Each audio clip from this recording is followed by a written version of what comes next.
Bonjour à tous, soyez les bienvenus à la table de notre repas divin.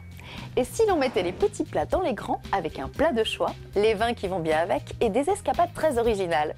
Sans oublier des convives charmants, Mademoiselle Ingère et une recette de spaghettis exotiques et chics. Mon ami Dominique Hutin pour ses conseils malins pour le vin.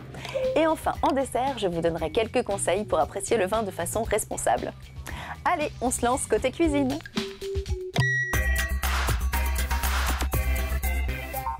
Bonjour Mademoiselle Ingère. Bonjour Faustine. Alors aujourd'hui la recette du jour, c'est un peu le grand mix entre la pasta della mamma et les sortilèges du royaume de Siam. Miam miam. Mais de quoi s'agit-il exactement?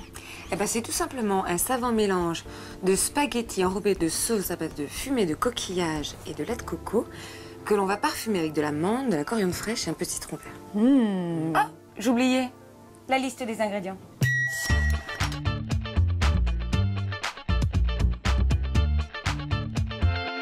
Première chose, le plus long à cuire, ça va être la spaghetti. Normalement, on estime 1 litre d'eau pour 100 g de pâte et on fait 7 g de gros sel par litre d'eau. Je sens que je vais pleurer. Pour l'échalote, donc c'est la cuisson de nos coquillages et on va émincer, on fait des fines lamelles. Alors, la mangue, on va se la partager en deux. D'accord. Pour l'éplucher, je vais carrément longer le noyau, on le voit ici. Hein? Et ensuite, avec le couteau, eh bien, comme une pomme, on enlève la peau, ok? Eh bien maintenant que nous avons épluché la mangue, j'imagine qu'il va falloir la découper, non? Tout à fait, et on va faire des petits dés. Alors la mangue, on la mélange avec l'oignon. Exactement, on y va. Ah, ça c'est les pâtes. Exactement. Alors les pâtes, on va les mettre de côté. Et si vous voulez bien, Faustine, vous allez feuiller un peu la coriandre et puis on va hacher les feuilles et on va les mettre dedans aussi. Mais bien sûr, ça je sais faire parfaitement. Par contre, ce qu'on va faire, c'est qu'on va conserver les branches pour la cuisson de nos coquillages. Voilà, donc il ne reste plus que notre coriandre. Je vous laisse assaisonner avec un petit peu de sel. La même chose ici avec le paprika. Super. Et on va assaisonner avec à peu près 3 cuillères à soupe d'huile d'olive. Bien, maintenant, on va pouvoir passer à la cuisson des coquillages. On y va avec les échalotes.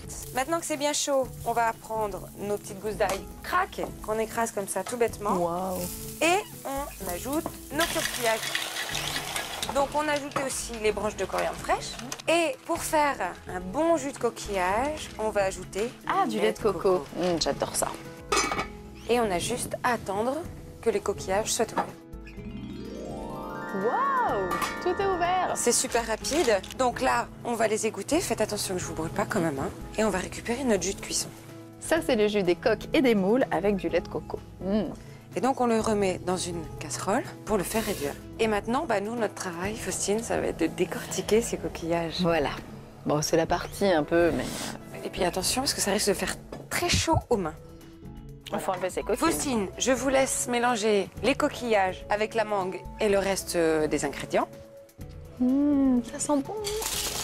Et donc cette sauce, comme je disais, on va mélanger ça avec les spaghettis. Et bien, il ne reste plus qu'à dresser. Je vais chercher une assiette. C'est fin, c'est divin. Bon appétit. Bon appétit.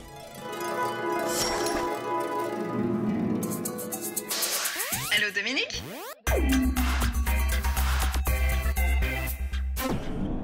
Oui, Faustine. T'as une seconde?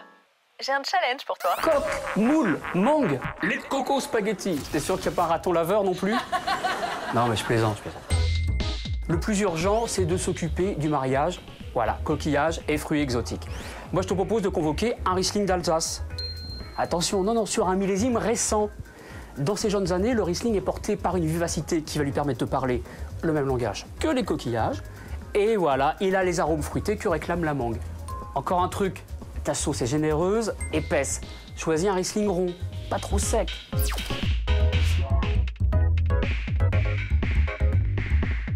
Et tiens, tu m'as lancé un défi tout à l'heure, moi je t'en propose un autre. La prochaine fois que tu fais ce plat, à la place de ta belle-mère, choisis-toi des convives un peu plus rock'n'roll. Oui, parce qu'il y a un accord auquel personne ne pense jamais, le Cabernet d'Anjou. Oui, rosé demi-sec de Loire, ouais.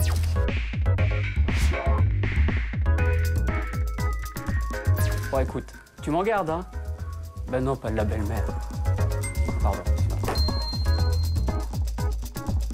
Les infirmières, les femmes d'affaires, les directeurs, les amoureux, les familles recomposées vont adorer cette idée de week-end absolument divin. Et nous aussi.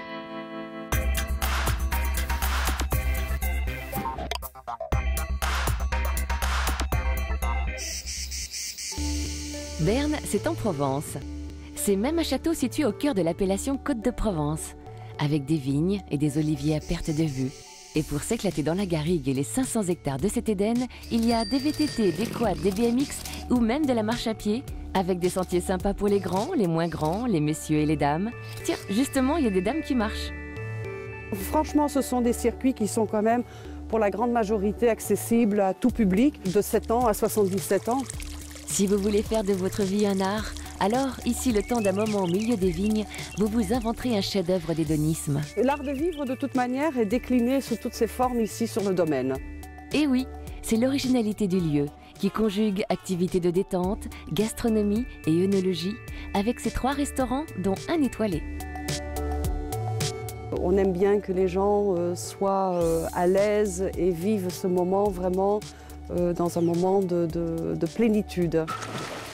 Un plongeon dans la piscine à débordement, une séquence relax au spa et vive la douceur des soirées provençales.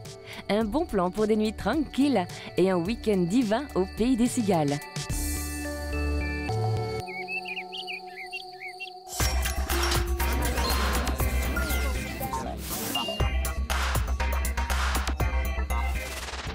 Vous attendiez ce moment depuis longtemps. Eric est canon et il s'est enfin décidé à vous inviter. Je suis folle de lui. Le problème, c'est qu'il est passionné de vin. Et voilà qu'il vous convie à une dégustation chez son caviste préféré.